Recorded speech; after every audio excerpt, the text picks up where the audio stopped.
Dr. Amy. She's known as the Egg Whisperer. Fertility expert Dr. Amy Abazadeh. And you have yet another success story Just launched by an East Bay fertility doctor.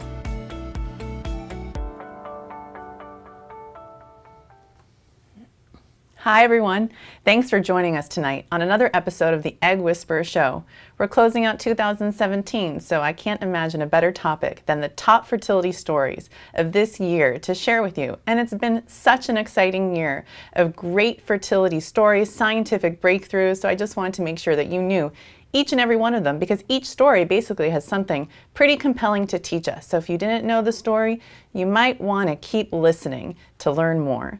But before I actually share the stories with you, as you know, sometimes I share pretty cool gifts that I get on this show. For example, this year I received this beautiful watercolor and a series of watercolors that a very dear patient gave to me of her embryos. And if you don't remember the sperm bean toss, and yes, I did just say that, I have to show it to you because I think it's pretty awesome. So here's an Egg Whisperer sperm bean toss for you to have at your next family get-together, or maybe not. And then today, I received probably one of the coolest gifts ever, and I thought showing you would just be a great fertility demonstration. Check out my follicle balls, folly balls, ovary balls, whatever you want to call it. So I just want to do a demonstration with you and look closely. So when a woman ovulates, we ovulate, ooh, this is the wrong ball. We ovulate basically 1 egg a month. Check it out, okay? Your body recruits an egg. I don't know if you can see that. And then that 1 egg ovulates, but you have more to potentially ovulate, and then the next month you start over, okay? And then when you take fertility pills, you signal the ovary so you get 2 eggs to ovulate. That's way too cool. And then your ovary goes back to normal, and you still have a whole bunch of follicles. But when you do IVF, for example, you can get way more eggs to ovulate. Check that out. This is my IVF follicle ball.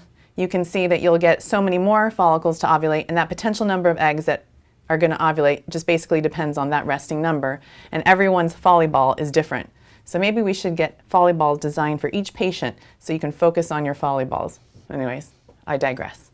So for today's show, we're going to talk about the fertility stories of 2017, and one thing I did this year is start the Egg Whisperer Show, because I found that there wasn't a resource for people to get accurate fertility information. And I just wanted to make sure that people knew that this show was out there, and to give people emotional support, and just to make sure people also know to remain hopeful no matter where you are in your journey.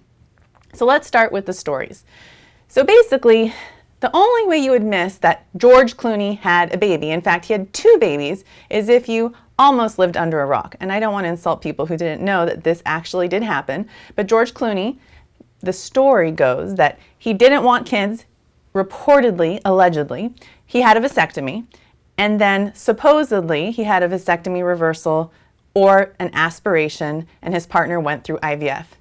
Was I his doctor? No. Do I know this as a fact? No. But what this tells me is the fertility gender gap is real. Look, you have a guy who's 50 who thought that his whole life he didn't want kids, so at 50 he could do it. So that's just so unfair to women.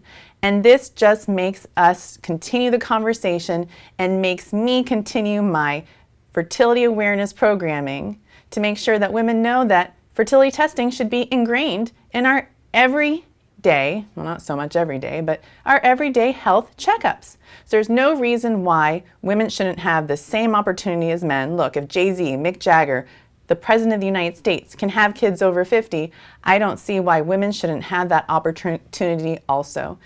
You know, but if women ran out of eggs, well, all we have are egg donors as an option, which is an excellent option. But because men don't run out of sperm cells, certainly there isn't a cure. So I look forward to the day where we're going to have a cure for one of the most common fertility issues, which is ovarian aging. Until then, I'm going to keep whispering to all the little babies that I help come into this world and say, it's your job to find a cure. So also, if you lived under a rock, you might have missed this headline too. And certainly there was not a single fertility doctor that missed that Janet Jackson had a baby, and she was over 50 years old. This happened almost 1 year ago. And why is this so important? Well, when George Clooney announced that he or his partner was pregnant with twins and had his babies, the world swooned. But when Janet Jackson announced that she was pregnant and then had a baby in 2017, the world said, oh my gosh, she's so old. And that's kind of hypocritical in my humble opinion. But unfortunately, because of all the scientific breakthroughs that are out there, and we'll talk some more about those stories in a moment, a lot of people just assumed that this pregnancy could be with her own egg. Certainly, it doesn't matter where the pregnancy came from.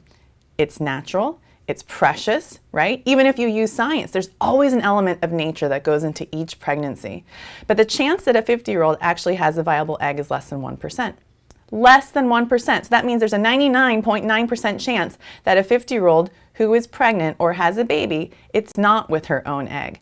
But people were calling me from all over and they were saying, Dr. Amy, you're going to be just as good of a doctor as Janet Jackson's doctor. I want you to do the same thing for me that Janet Jackson had.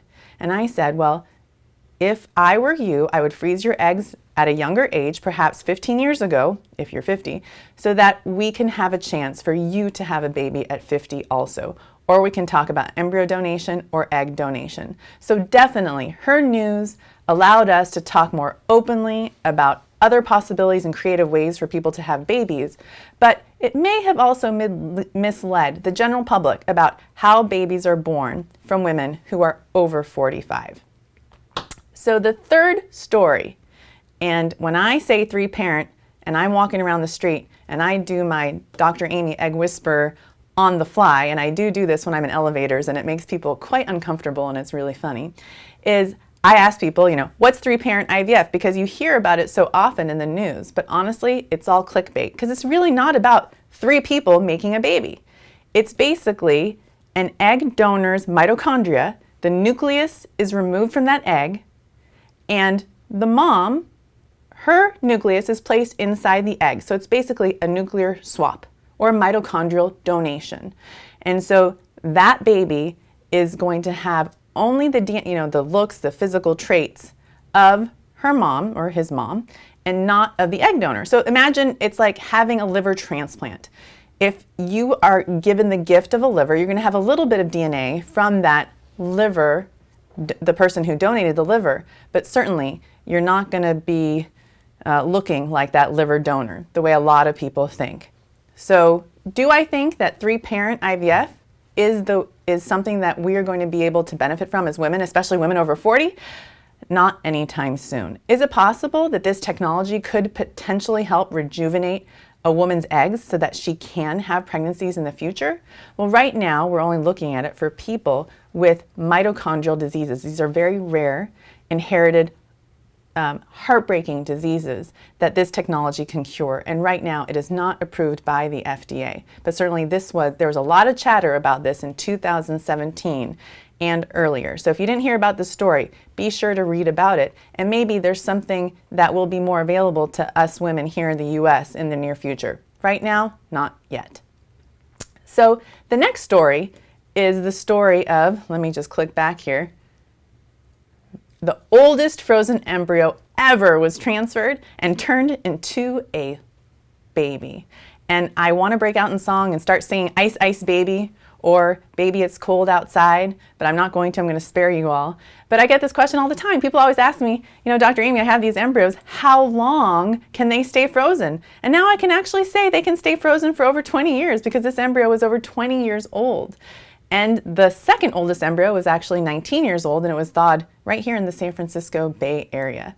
So as long as human beings exist that know how to thaw your embryos, as long as there are people that want to be recipients of your embryos, if you have unused embryos, it actually may not be so silly of an idea to wait until you're potentially ready to donate them if that's something that's acceptable to you. Because certainly there will be people out there like this family who may want to be recipients of your embryo donation. So I thought that was a really cool story that taught a lot of people about this special gift that you can give another family if you have unused embryos.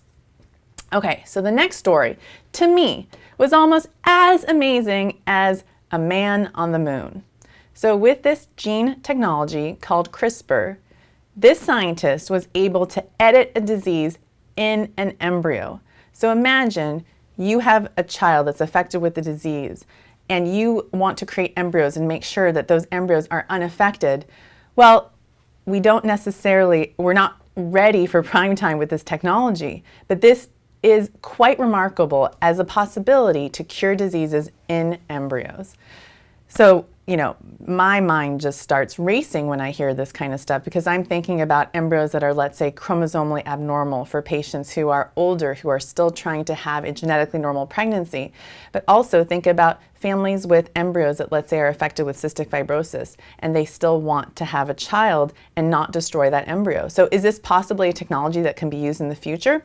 It's possible. And we're learning so much more at such a fast pace. So I'm watching this scientist, I'm watching these stories, and this is one story that to me was definitely one of the top 10 fertility stories of 2017. And that is about gene editing technology used in a human embryo. And that's huge in the United States. So the next story is Lena Dunham. So if you don't know about her, she is a famous movie star in the show Girls. It was an HBO series. And what I find so remarkable about her is her radically honest sort of diary about her endometriosis that she has basically given us over all these years. And so she finally came out and said, I'm endometriosis free after not one surgery, not two surgery, not 4 surgeries, but 5 surgeries. And she talks so openly about how long it took her to get the diagnosis of endometriosis and the pain that she suffered. And it's just such a relief to know that she is finally endometriosis free. And just talking about it is important, because there are so many people out there that are basically given a pat, rub on the head when they go to their doctor and they say, I have severe cramps. And they just say, oh, you're a woman. It's just your period cramps. Deal with it. But we know that there are tests that you can do. Just ask for a pelvic ultrasound, please. And there are things that you can see sometimes on ultrasound that are signs for early endometriosis. There are tests that you can do on the lining of the uterus, or blood tests that you can do also to see if you have it. And ultimately, there's always surgery and treatment for this disease. And the earlier you detect it, it's very hard to cure. But the earlier you detect it, hopefully you can slow down the symptoms and progression of endometriosis in your uterus, in your fallopian tubes, in your ovaries. So now on to the next story, and that's Gabrielle Union. So you all know her as also a movie star, and she's over 40, and I think one of the most beautiful women in the world.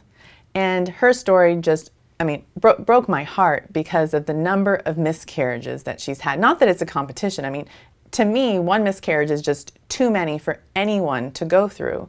They're devastating. They're awful. But for her to come out and say, look, I've had so many, and she also shares so personally about how she thought that maybe she didn't want kids and then ended up changing her mind. And now she's trying to have more kids. And she also opened up the discussion about egg donation as well. So this is a young woman. She's over 40. She looks pretty darn fertile to me, right? She's beautiful, she's healthy. But what this has taught us is that it doesn't matter how healthy and beautiful you are, how strong you are, how well you take care of yourself, your fertility is definitely not skin deep. And a woman's chance for pregnancy is lower when she's over the age of 42. And she has just taught us so well through sharing her story, writing her book. And if you haven't seen her book yet, I definitely recommend that you pick it up and follow her. I follow her on Twitter, and I just enjoy reading her posts. And she's just such I'll call her a fertility warrior. And all the interviews that she's done, I find are so empowering, because she certainly makes us feel like none of us are alone out there when it comes to struggling with fertility issues. So the next story, and I love Perez Hilton, and this is my number 8 fertility story of 2017. And that is not that just Perez Hilton had 1 baby or 2 babies, but he had his 3rd baby in 2017. If you don't know who he is, just go to perezhilton.com, and what you'll learn is he is a openly gay social blogger, and I've been following him for years. And the fact that we can celebrate that not only he has had 1 kid, but 2 kids, but now 3 kids in 2017 means to me that we have come so far as opening our doors as a fertility community to anyone who has a baby. And my strong position has always been is that it doesn't matter who you are, if you want to be a parent and you want to love a child and make this world a better place because of your love, well, I'm here to help you, and so are all of my colleagues. So I loved to see that he is now the proud father of his third child.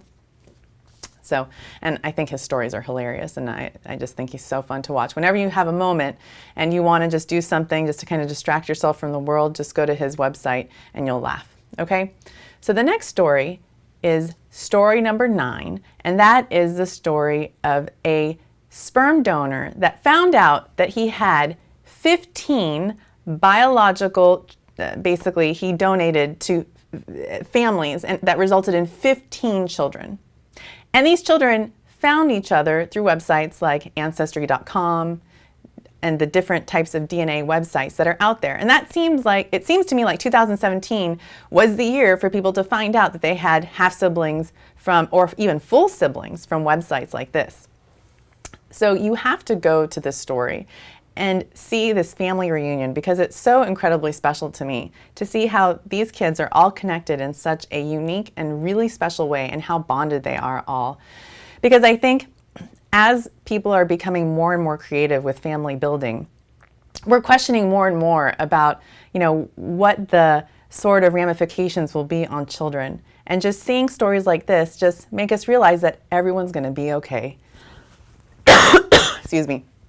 As I have a tickle in my throat, I'm just going to drink some water here.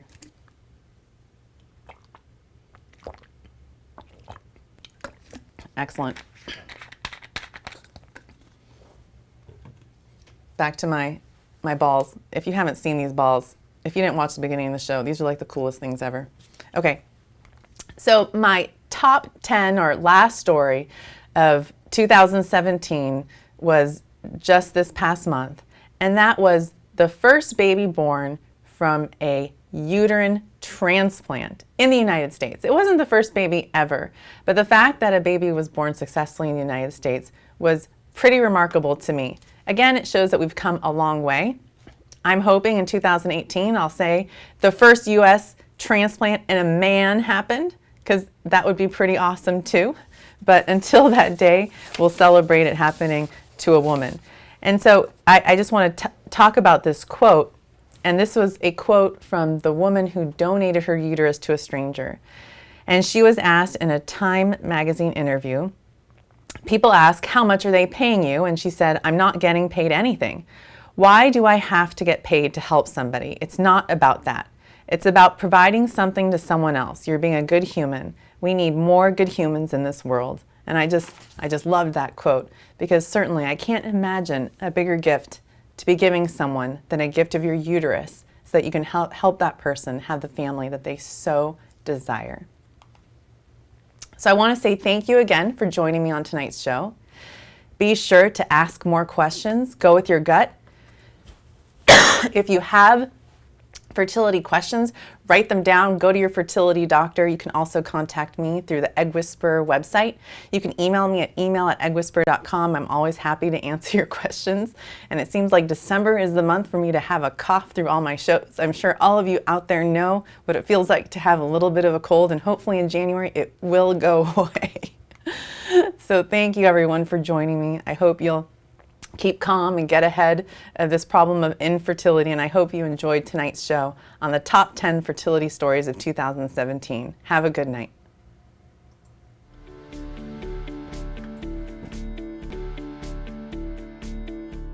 Welcome to the Egg Whisperer Show, a program exclusively designed to promote reproductive health awareness and discuss fertility preservation options. Here is your host, the Harvard-educated fertility specialist, Dr. Amy.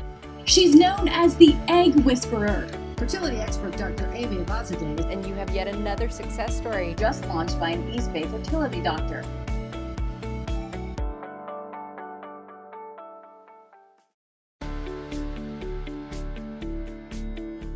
Welcome to the Egg Whisperer Show, a program exclusively designed to promote reproductive health awareness and discuss fertility preservation options. Here is your host, the Harvard-educated fertility specialist, Dr. Amy.